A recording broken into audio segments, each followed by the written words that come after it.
uko yanditswe na Matayo.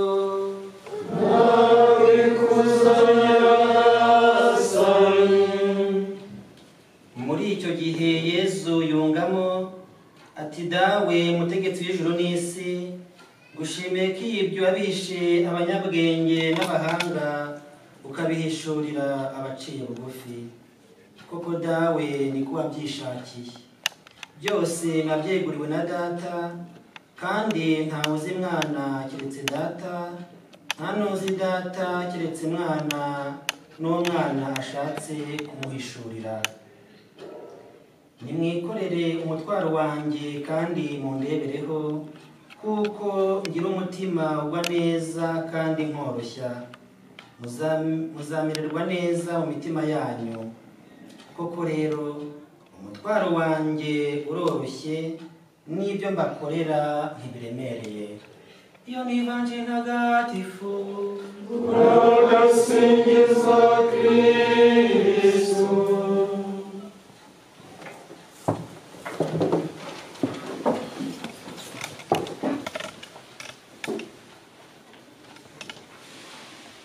Bakristo bavandimwe, kuri uyu munsi twifatanyije na Kiliziya y'isi yose mu guhimbaza umunsi mukuru wa Mutagatifu Francisco w'Asizi wiyeguriye Imana, akaba ari we washinze umuryango w'abafurere bato Abafransisikani. Ariko twaba tuzi neza ko spiritualite ye iranga imiryango myinshi n'amahuriro muri Kiliziya muri ibi bihe. Ubu rero ni umwanya mwiza kugira ngo mbifurize mwese umunsi mwiza wa Mutagatifu Francisco w'Asizi.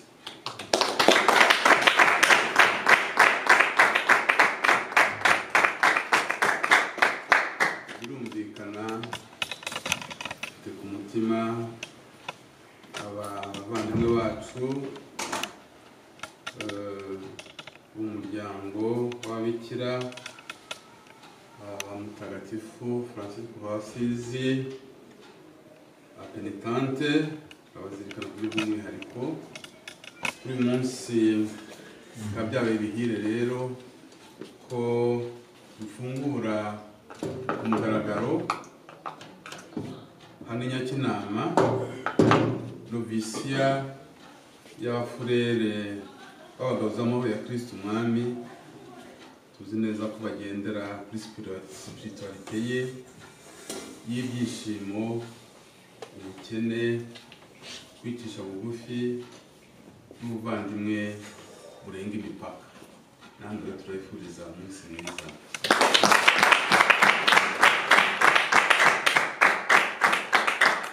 Abandimwe b'Ivanjili ya Matayo tumaze kumva,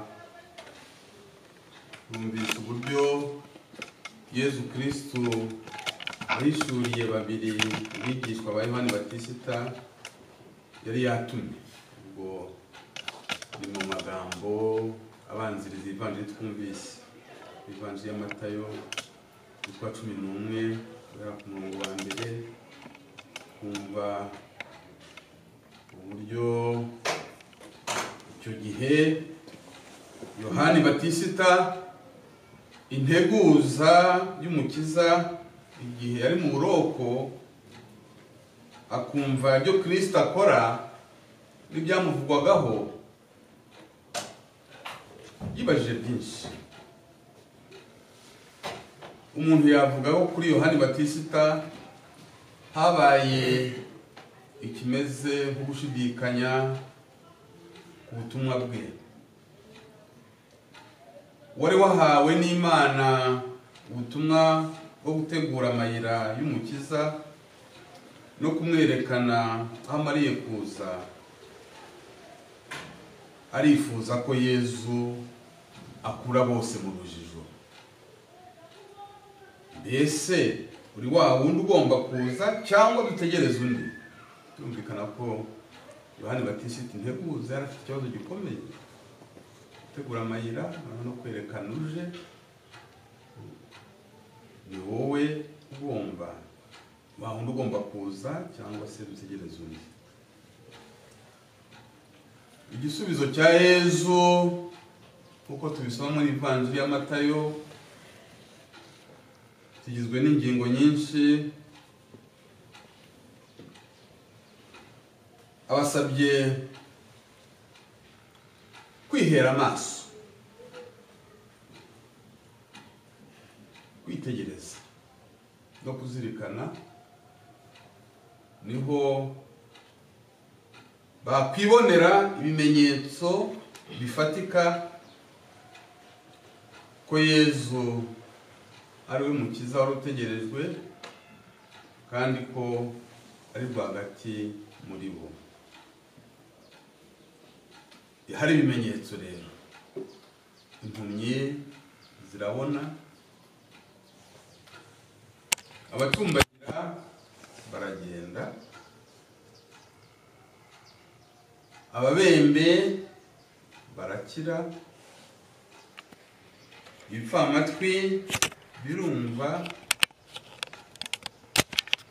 abapfuye barazuka, n'abakene barigishwa inkuru nziza. Iyo mubibona rero murebye ibyiciro byose ni ababuze amahoro. Ababuze amahoro, impamvu zitandukanye, ariko icyo bahuriyeho bose nuko babuze amahoro, bakeneye bahumuriza. Ahirwa rero abemera kwakira Yezu we soko y'amahoro.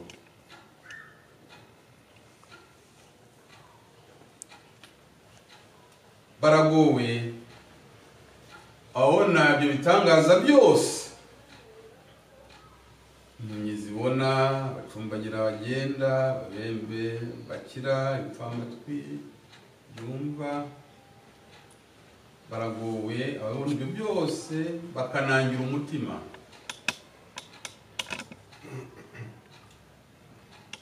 Nibo Yezu agarukaho avuga umuvumo w'imijyi ikikije inkombe y'ikiyaga cya Galileya. Iyo ni imijyi n'ubu ngubu iriho, ukabona amatongo y'iyo mijyi, ndetse hari bamwe mu bategura ingendo nyobokamana mu Galileya, hafi y'ikiyaga cya Galileya, bateganya igihe cyiza cyo guhabwa penitensiya n'akayiherwa nko muri iyo mijyi. Ubushize penitensiya twayiherewe i Korazini. Iyo mijyi ikikije ikiyaga cya Galileya, Korazini, Betsaida, Kafanawumu nyirizina ku nyanja, ku kiyaga, yabonye ibitangaza byinshi, irarenga ntiyihana, banangiye umutima. Nibwo rero Yezu yongeyeho aya magambo twumvise mu Ivanjili imaze kwamamazwa, atangarira uburyo Imana ikora. Uburyo Imana ikora, uburyo Imana ikora inyuze ku banyantege nkeya, abaciye bugufi, ikabakoresha ibitangaza. Imana igaragaza ububasha bwayo mu banyantege nkeya bayizera. Imana igaragaza ububasha bwayo mu baciye bugufi. Yezu avuga mu magambo magufi, iby'Imana yahishe abanyabwenge yabishuriye abaciye bugufi.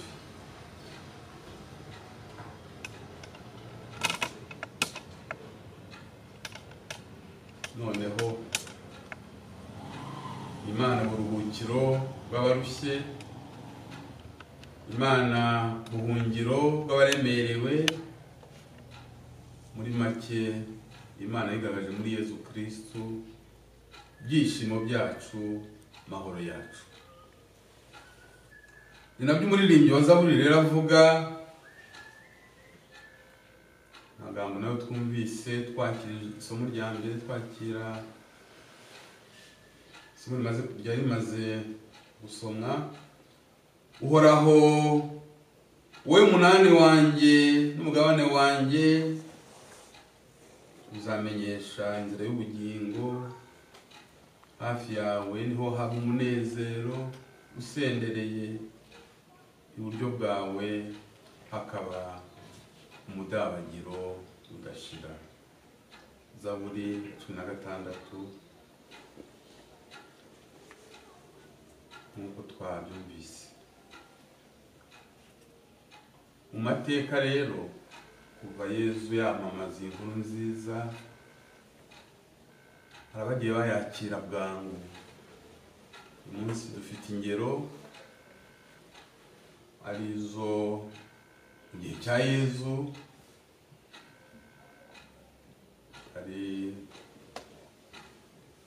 n'imyaka isaga 1000 nyuma ya Yezu, ariko akaba n'ingero zitwegereye. Hari duhere kuri urwo rugero rwa Paulo Mutagatifu. Paulo Mutagatifu niwe wabyumvise mu wa mbere, birumvikana hari izo ntumwa 12, ariko ubwo Paulo nawe ari aho hafi. Nawe yagize uburyo Yezu yamwigaragarije mu nzira y'i Damasiko. Guhera ubwo aba yacakiwe, ntabwo yongeye gushidikanya, ku buryo uko yivuga n'uwashyikiriye akanyurwa, aratanga ubuhamya bwe ashize amanga. Twabyumvise mu isomo rya mbere, yewe nta kindi nakwiratana kitari umusaraba wa Nyagasani Yezu Kristo. Ahangaha mukaba mwumva ko umusaraba Paulo Mutagatifu bavuga icya kimenyetso cy'urukundo rwitanga kugera ku ndunduro. Kristo adupfiriye ku musaraba, akaba ariwe mahoro yacu. Ni ukuvuga ngo Paulo Mutagatifu ntashidikanya ko muri Kristo adupfiriye ku musaraba ariho twumva duhumurijwe, kubera ko muri we twigoroye n'Imana. Noneho hagati yacu n'abavandimwe turigorora tubikesha Kristo. Kurangamira Kristo rero ku musaraba nibyo biduhumuriza, tukagira amahoro ku mutima. Paulo Mutagatifu arifuriza abanyagalati ko iyo neza y'Umwami wacu Yezu Kristo yagaragaje ku musaraba isakara mu mitima yabo.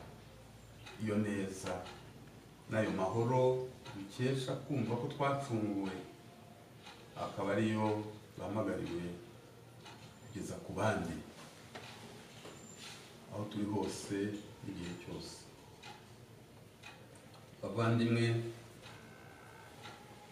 tuvuye kuri Paulo Mutagatifu, ntabwo yarondora bose, ariko noneho turebe n'urugero tuziduha uyu munsi.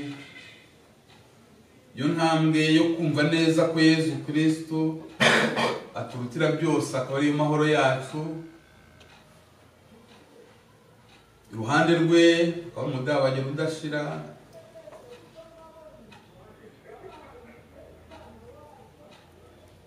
Tubisangana nyine Mutagatifu Francisco w'Asizi duhimbaza uyu munsi, wabayeho nk'uko mubizi hagati y'umwaka w'1882 n'1826, w'ikinyejana cya 13. umuntu ntawati ndumva muri uyu munsi ntatinda ku buzima bwe kuko buri wese afite icyo amuziho cyangwa se icyo amwigiraho. Byangora cyane kwivuga imbere y'abavandimwe babikira penitente ba Mutagatifu Francisco w'Asizi, kumvikana no kuvuga ngo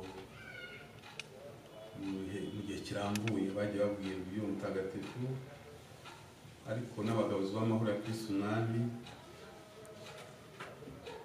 ndetse n'abandi bakurikira iby'Imana n'ubuyoboke. Ndifuza kugaruka gusa ku bintu bike umuntu yavuga bihuza ndetse n'icyaduhuje uyu munsi, gufungura novisiya y'abagabuzi b'amahoro ya Kristo Umwami. Ubwo yari afite imyaka 25 yumvise ijwi rya Kristo rimuhamagarira kuzahura kiliziya. Sinshidikanya ko abasore ubona hano novisiya kuba bari hano ngo bumvise ijwi bahamagara. Ubwo rero yumvise iryo jwi,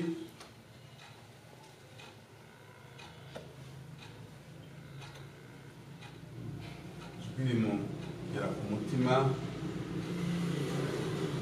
asiga byose akurikira Yezu umukene, Yezu wabambwe ku musaraba.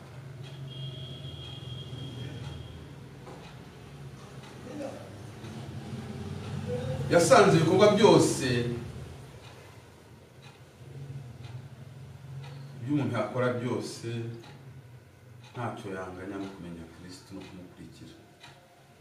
Niyo mpamvu yashinze urwego rw'abavandimwe bato bigisha Fransisikani, ndetse ntiyaheza n'abagore kuko afatanije na Mutagatifu Karara Abasizi batangiye abakararisi. Na n'ubu rero abaharanira amahoro mu biremwa byose, abubaka ubuvandimwe, abarwanya akarengane gakorerwa abakene n'abaciye bugufi, abakunda umubano mwiza mu bantu,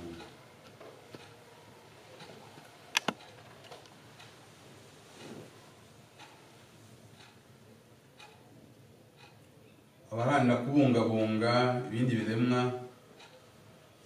n'abubaha ibidukikije n'isi yacu muri rusange bamwibonamo. Bavandimwe, kuri uyu munsi wa Mutagatifu Francisco w'Asizi, inkunzi y'amahoro n'umugabuzi w'amahoro ya Kristo, Kristo dupfiriye ku musaraba akatugobotora ku ngoyi z'icyaha n'urupfu,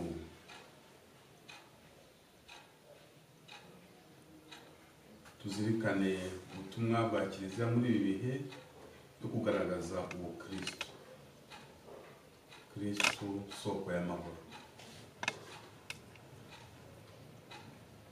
Mutagatifu Francisco w'Asizi yabaye intumwa y'amahoro mu biremwa byose.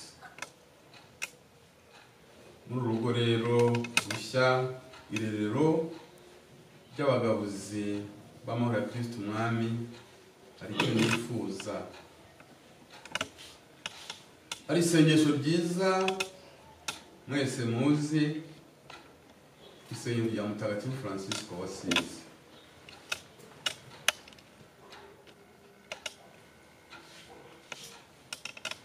Iryo sengesho Francisco atangira agira ati: ngira umugabuzi w'amahoro yawe. Mukwiye kuyigira iyanyu igihe cyose mumara mu irerero ry'abagabuzi b'amahoro ya Kristo Umwami. Iyi nteruro ijya igaruka, mutakambira Imana ngo bagire abagabuzi b'amahoro ya Kristo Umwami. amagambo akurikiraho numvise umwitozo muri iki gihe cya novisiya, harimo n'umwitozo kugira ngo ube umuntu w'umunyamahoro n'umugabozi w'amahoro ugomba kuba warateye intambwe, ko hari urwango n'inabi washyira urukundo, hari ubugome n'ubuhemu ukahageza imbabazi n'impuhwe, hari ubutiriganya n'inzangano ukahageza umubano n'ituze, hari ubuyobe n'amafuti ukahamenyesha ukuri, abashidikanya n'abakonje ukabagezaho ukwemera, abihebye n'abashavuye ukabahumuriza bakizera bari mu mwijima, ukahageza urumuri, ari agahinda n'intimba ukahashyikiriza, ukahageza ibyishimo. Imyaka ya novisiya uzakora umwitozo, usengesha umutura Imana kugira ngo ibahe kuba abagabozi b'amahoro ya Kristo Umwami, ariko mwabanje kuba abakiriye amahoro. Icyo tubasabira, muzave hano mwaritoje, mwaratojwe kandi mwaratoye uburyo bwo kuba abagabozi b'amahoro. Mwese Imana ibahe umugisha. Mutagatifu Francisco wa Asizi adusabire.